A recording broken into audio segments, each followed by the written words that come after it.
And welcome back to the Krueg Show, everybody. Larry Krueger back with you, and joining us is Tom Thayer, voice of the Chicago Bears broadcast team, former offensive lineman with the Chicago Bears. In week 1 in the NFL, sees the 49ers at Soldier Field to get the season rolling. Trey Lance, Justin Fields, Niners and Bears, except it won't be freezing cold. It'll be beautiful, warm weather, most likely, and Tom joins us to help us preview it.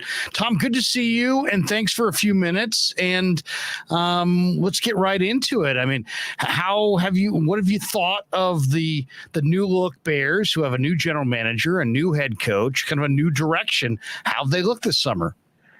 You know, Larry, if they didn't have a change of culture, I wouldn't have the attitude that I have going into this interview with you.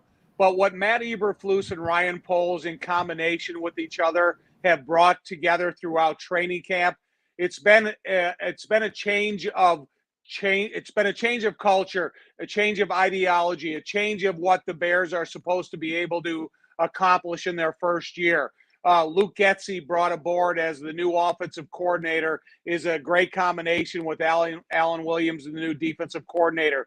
But it all resonates from the initial message from Matt Eberflus of his principles of what he expects out of a football player that leads to a very good football team. I don't know if it's going to happen within the next 15 days or 2 months, but I think the future for the Bears is very bright.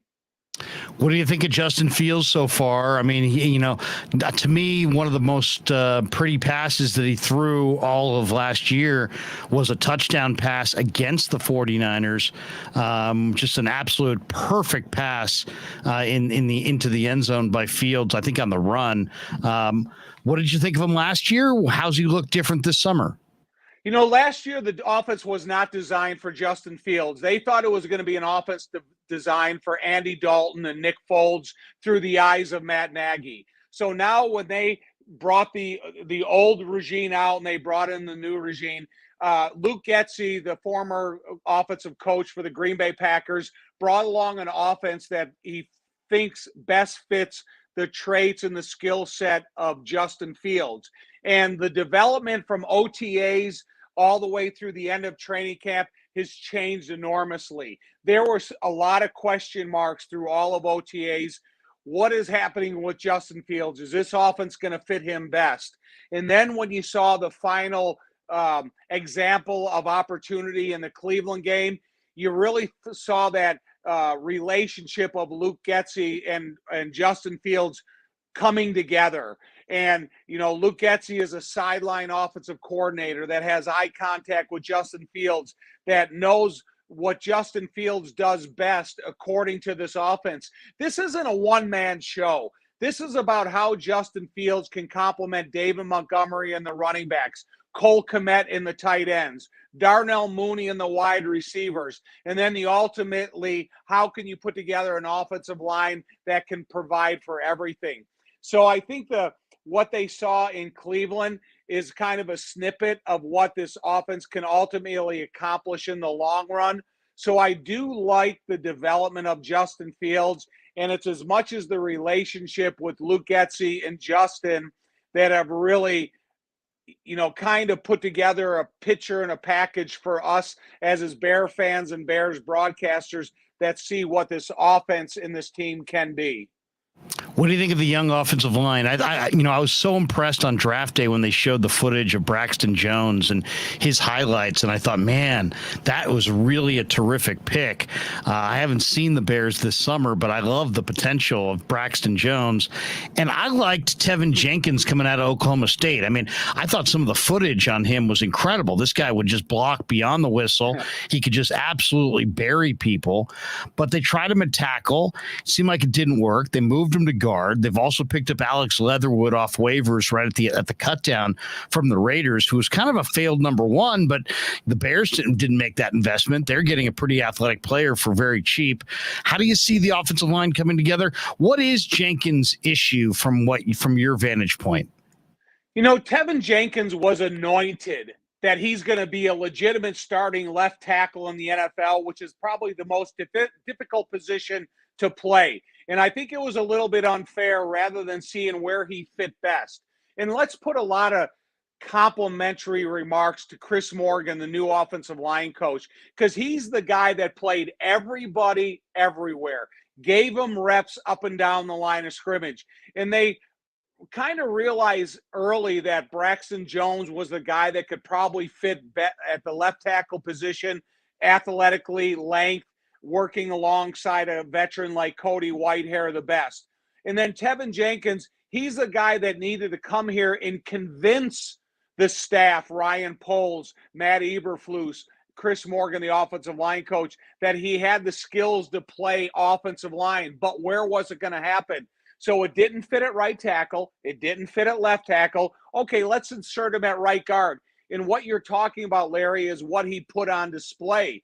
He plays to the whistle. He's an intelligent player. He's got that kind.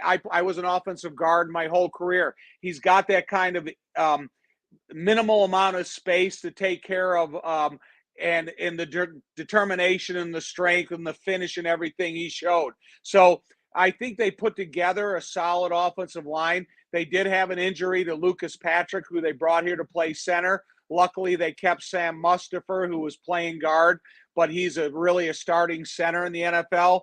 And I think they have the right starting five to go out there week one and be the offensive line for the Bears. But, you know, I can't help thinking about Bosa. What can Bosa do in a low trajectory takeoff against a tall offensive lineman like Braxton Jones? If Braxton Jones can have knee bend in proper hand placement, maybe he can block Nick Bosa. But if he doesn't have that knee bend and that low trajectory of the hand placement, Nick Bosa could have a big day. But the starting five I think the Bears are going to go with are the right starting five for week one.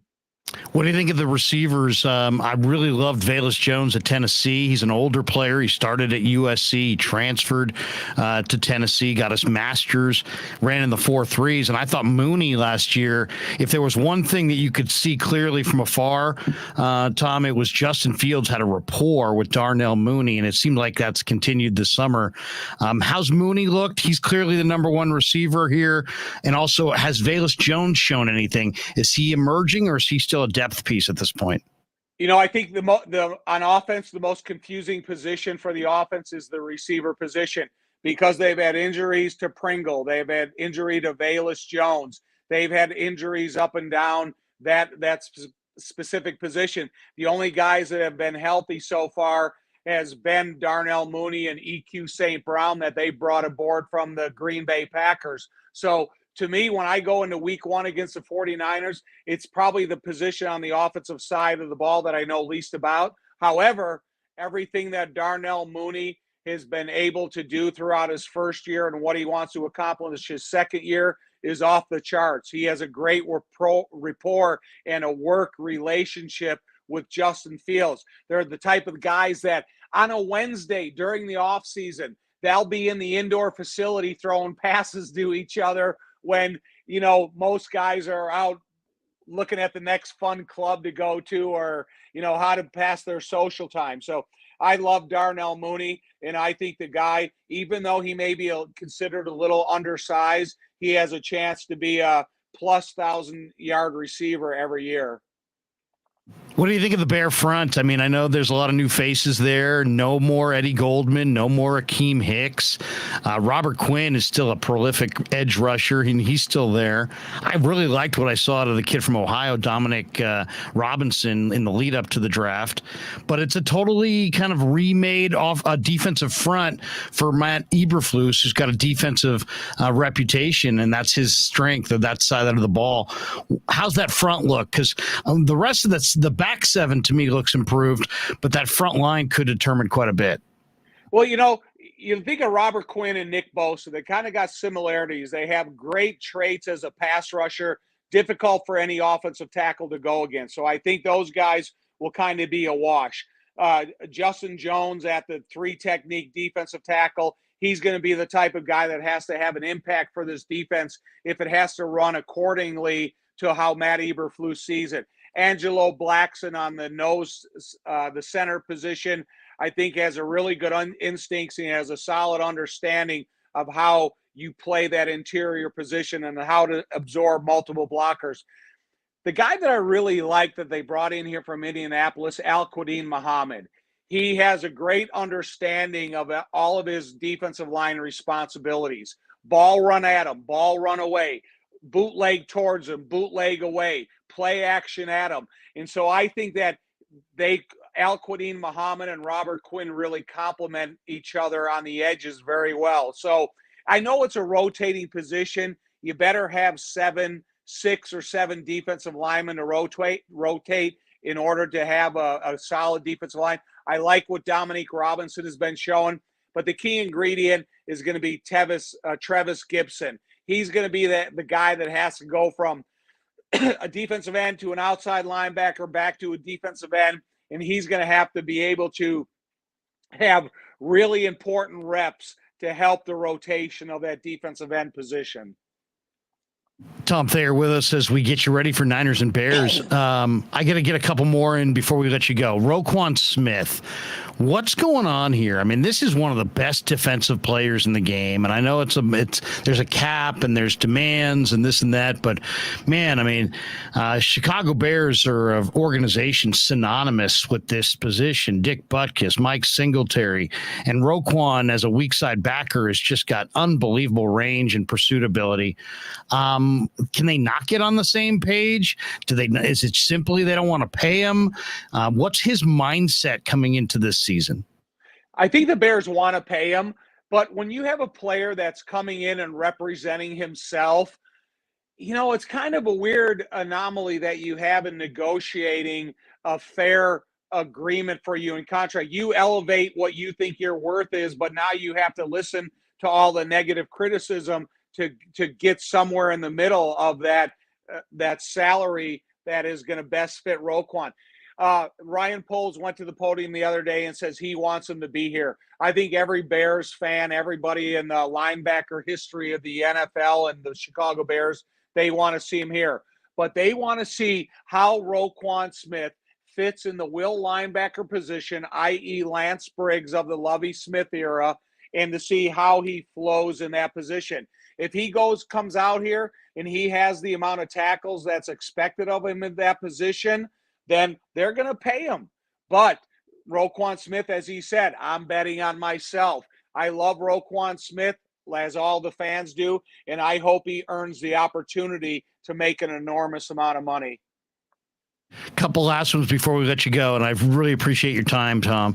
The secondary is an area where there's some really good young players. I mean, first of all, you got the veteran Eddie Jackson, but then, Jaquan Brisker, I loved him at Penn State. Kyler Gordon is somebody that we've seen out here in the Pac-12, very talented corner with a lot of speed, a lot of talent.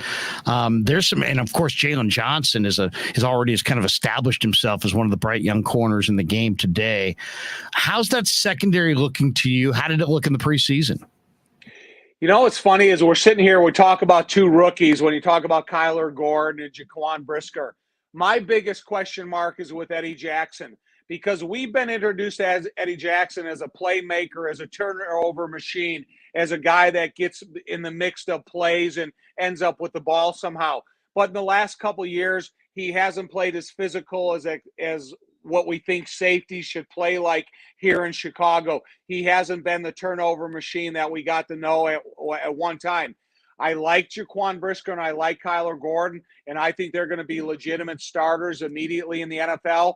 But if they're complemented by a veteran turnover machine like Eddie Jackson, then this defensive backfield is going to be as quality as the defensive line complements them to be. They're not going to do it on their own, but if the defensive line can put pressure on the opponent quarterback when they are throwing the ball, then I think this is the right defensive backfield to work with.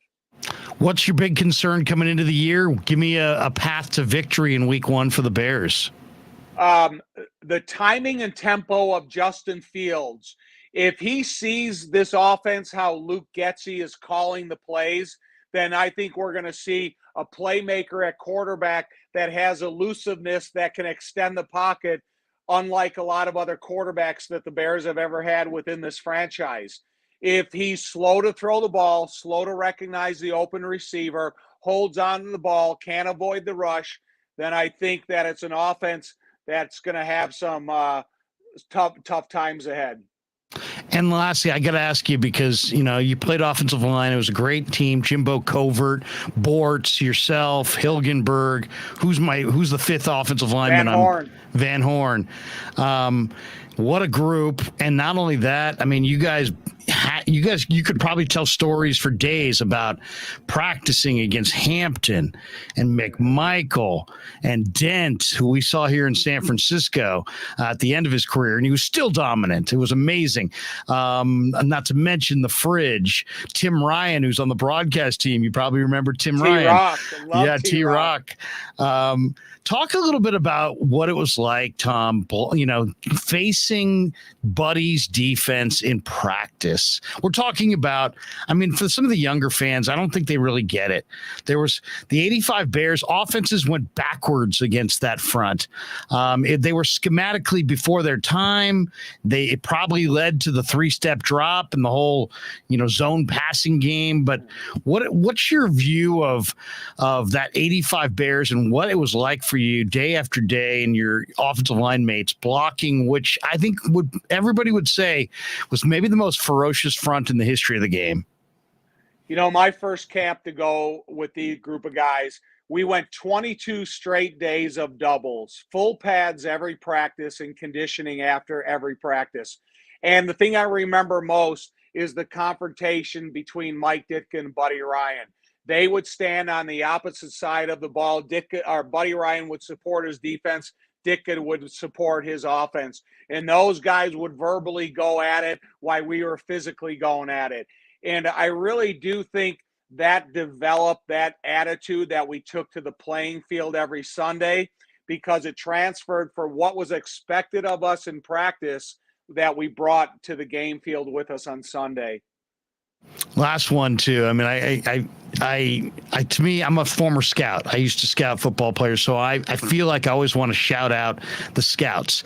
85 Bears were incredible. 86 Bears, I think, went 14-2. It was one of the greatest teams of all time and one of the best, deepest eras of all time.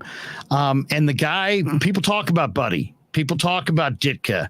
People talk about Walter Payton and Singletary and Hampton McMichael. They don't really talk about the architect and a guy who really did an incredible job putting that thing together, and that's the Jim Finks, who had incredible drafts in the late 70s and early 80s leading into the 85 Bears were not created overnight.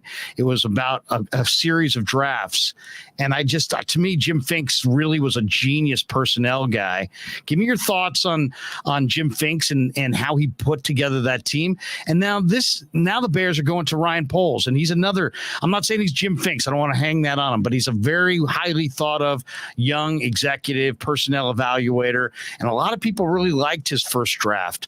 Have you had any time with Poles? And give me your thoughts on Poles. But those two guys before we get out of here, Finks, and now the new regime led by Ryan Poles.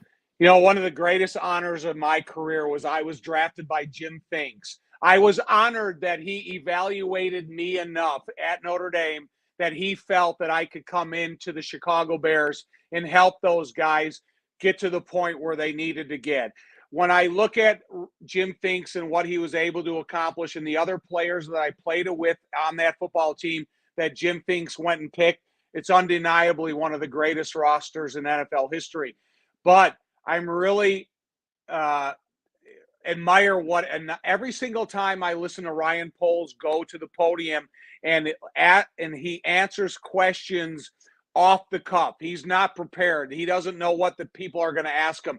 He's got a background as an offensive lineman from Boston College, who I've always loved players from Boston College, even though I'm from Notre Dame.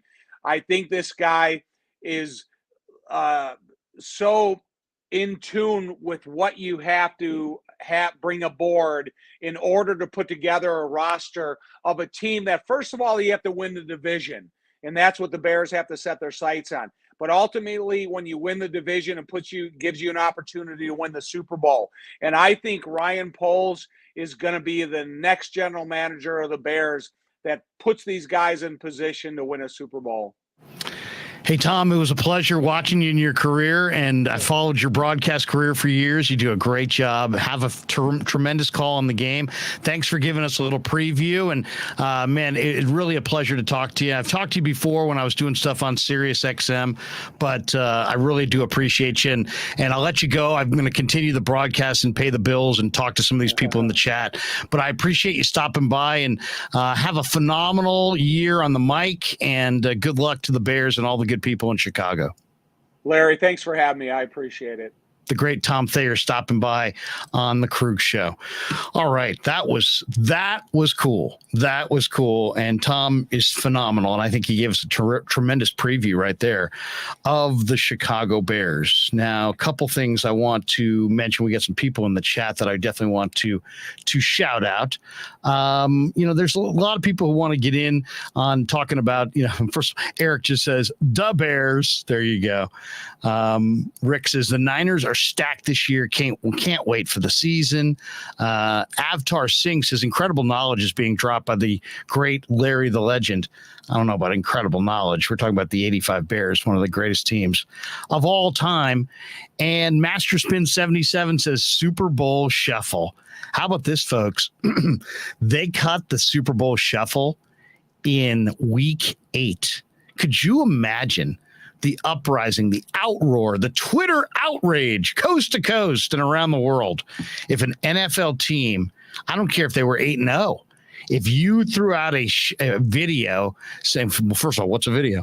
If you put together some kind of a music video, celebrating yourselves as in doing the Super Bowl Shuffle in week 8, oh my God, people would be like, can you believe the audacity? But that's how good the 85 Bears really were.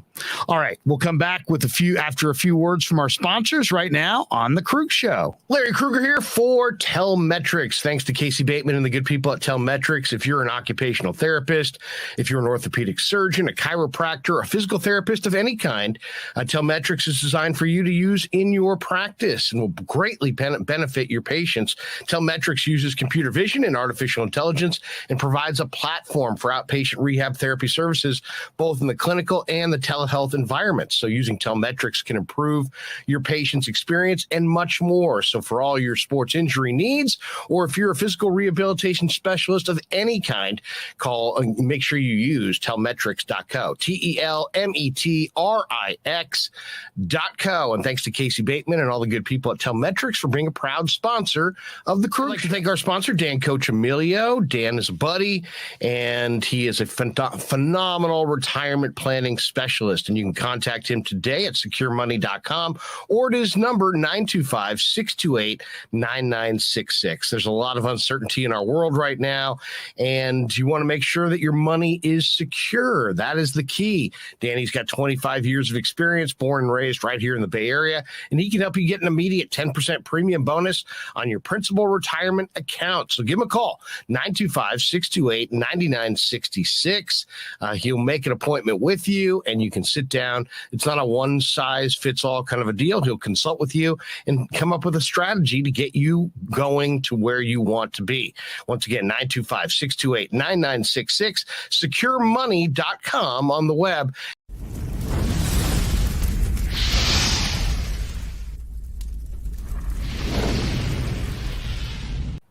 And thanks to Tony Cassera and the good people at Cassera's Italian Menswear. They are housing the Krueg Show t-shirts, and they're a proud sponsor of the show as well.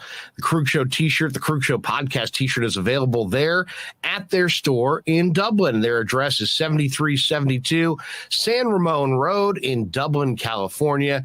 And go see Tony Cassera and get yourself a Krueg Show t-shirt and support the show. And special thanks to our sponsor, New York Style Italian Sausage. That's right, NewYorkStyleSausage.com is their website. Phenomenal product, whether it's the breakfast sausage, the Italian mild, the Italian spicy, the chorizo. You cannot go wrong with New York Style Italian Sausage. Once again, NewYorkStyleSausage.com. Often imitated, never equaled.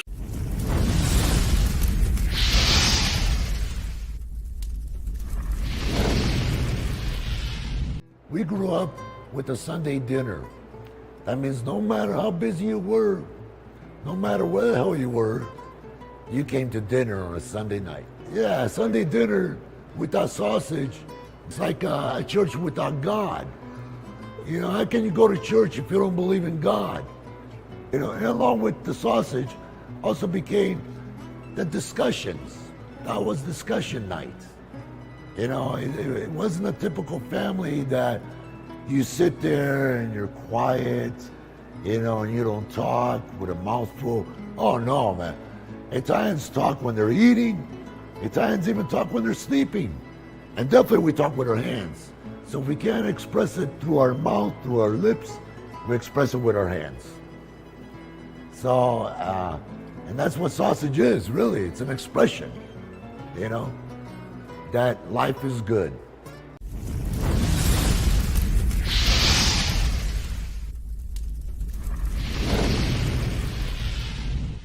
So New York style sausage was started over 7 years ago. We are the largest producer of fresh Italian sausage on the West Coast. What makes our sausage in New York style is really the recipe came from back east, from New York, you know, from Connecticut. If you look at all of our labels, there's maximum 4 or 5 ingredients, which we're really proud of. There's no preservatives, no MSG, fresh in, fresh out. The pork comes in fresh, goes out fresh. There's never any freezing throughout the process. We've always used fine quality cuts. We're never gonna deter from that. It's one of the reasons why our sausage is so good. I guarantee you put our sausage up against anybody else's from a flavor standpoint, no one will beat it, hands down. Hey, do yourself a favor and do me a favor. Go buy a package of the New York style Italian sausage. Guaranteed you will love it, guaranteed.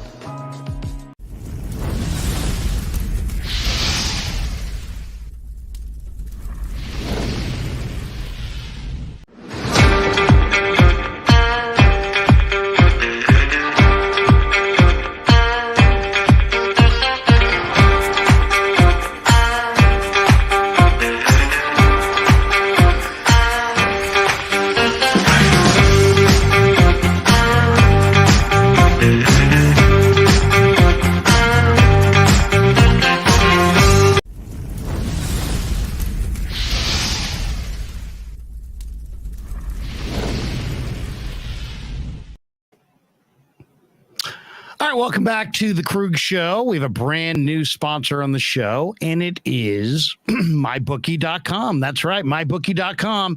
We're going to make you a lot of money, basically. We're going to help you make an awful lot of money for yourself. Winning season has officially returned, and the NFL regular season is just around the corner, and that means plenty of opportunities to win at mybookie.com.